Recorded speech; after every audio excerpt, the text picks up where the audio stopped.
Hello traders, good evening. तो welcome back to your channel edge of market. तो चलिए कल के लिए प्लानिंग कर लेते हैं कि निफ्टी बैंक निफ्टी में हम किस तरह से ट्रेड कर सकते हैं। सो ये रहा आपके सामने निफ्टी का चार्ट। तो निफ्टी ने लास्ट ट्रेडिंग सेशन में हमने देखा कि 17,000 के ऊपर इसने क्लोजिंग दिया था और लास्ट ट्रेडिंग सेशन में ऊपर कहीं ओपन होकर 17,000 को सपोर्ट बनाकर ये ऊपर जाकर क्लोजिंग दिया है। तो अगर हम स्ट्रक्चरली देखें तो यहाँ पर एक हायर हाई और हायर लो का फॉर्मेशन होके बैठा है। सो स्ट्रक्चरली तो ये एक बुलिश पैटर्न है, बट कोई भी जल्दबाजी मत कीजिएगा। कल के दिन में हो सकता है ये ट्रैपिंग भी हो कि कल प्राइस कहीं ओपन होके ये नीचे गिरता चला जाए, तो ऐसा भी हो सकता है। सो प्लानिंग कर लेते हैं कि बाय और सेल दोनों साइड का करेंगे कि किस तरह से हम ट्रेड कर सकते हैं।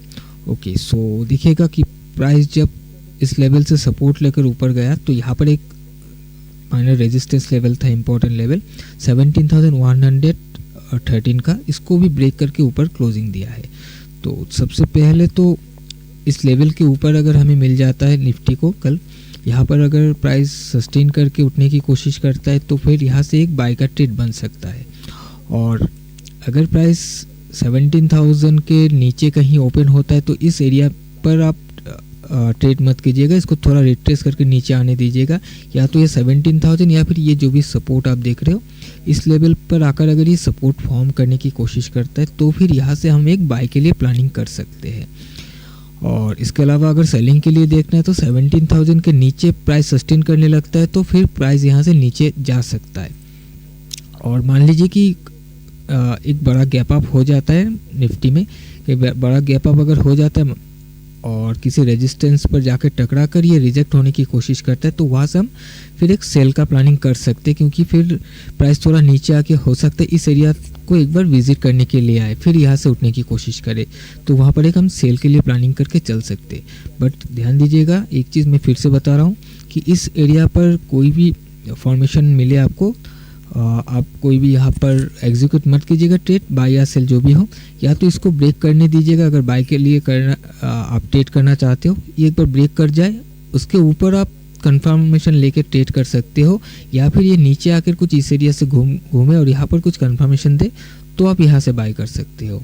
और इसको ब्रेक कर दिया तो सेल करेंगे हम। और गैप अप यानी कि बहुत बड़ा गैप अप अगर हो जाता है, वहाँ पर कोई भी बियरिश साइन हमें मिलते हैं तो हम वहाँ से सेल करके चल सकते हैं। तो चलिए अभी हम बैंक निफ्टी को देखते हैं।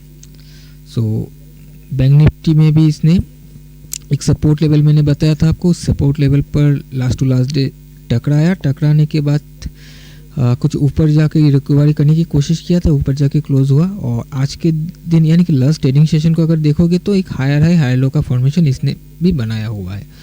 और बैंक निफ्टी ने 39,608 जो कि एक इम्पॉर्टेंट लेवल मैं आपको बताते हुए आ रहा था, और इसके ऊपर जाकर इसने क्लोजिंग दिया हुआ इस रेजिस्टेंस के ऊपर।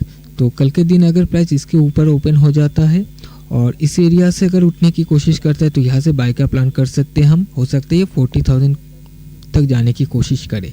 और प्राइस अगर इस बीच कहीं मिलता है तो या तो इसको इस लेवल को एक बार ब्रेक करने दीजिएगा, या फिर प्राइस नीचे आकर कुछ इस एरिया से सपोर्ट लेकर उठने की कोशिश करे तो फिर हम यहाँ से एक बाय का प्लान कर सकते हैं।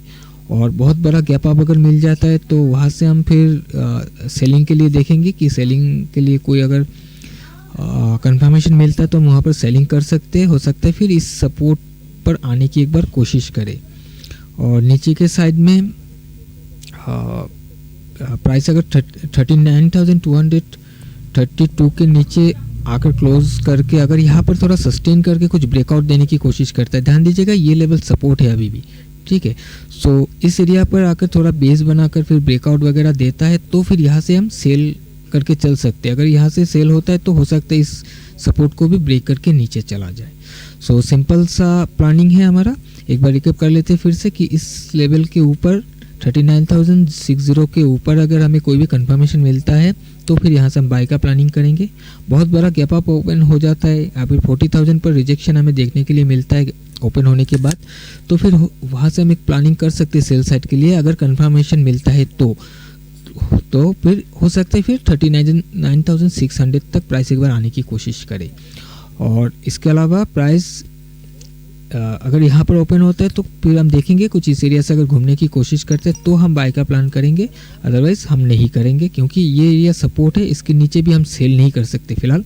सेल हम इसके नीचे ही करेंगे जब तक प्राइस यहाँ पर अगर कुछ टाइम स्पेंड करके ब्रेकआउट करता है तभी हम सेल करेंगे।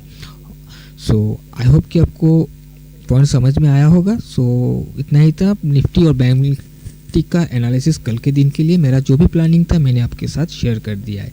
सो कल मार्केट ओपन होने के बाद ही मालूम पड़ेगा कि मार्केट किस तरह से रिएक्ट कर रहा है। देखिएगा, हम लोग सिर्फ आज के मार्केट को देखकर कल के लिए एक हाइपो बना रहे। अब मार्केट कहाँ ओपन होगा किसी को नहीं मालूम, कहीं भी ओपन हो सकता है कल गैप डाउन ओपन हो जाए, डायरेक्टली आपको यहाँ पर मिले और यहाँ से हो सकता है रिकवरी करने की कोशिश करें, या फिर यहाँ से आपको और भी 400-500 पॉइंट्स का नीचे गिरावट नज़र आ जाए, कुछ भी हो सकता है। बट हम एक प्लानिंग कर रहे हैं कि किस एरिया पर अगर मार्केट ओपन होता है तो किस तरह से हम एक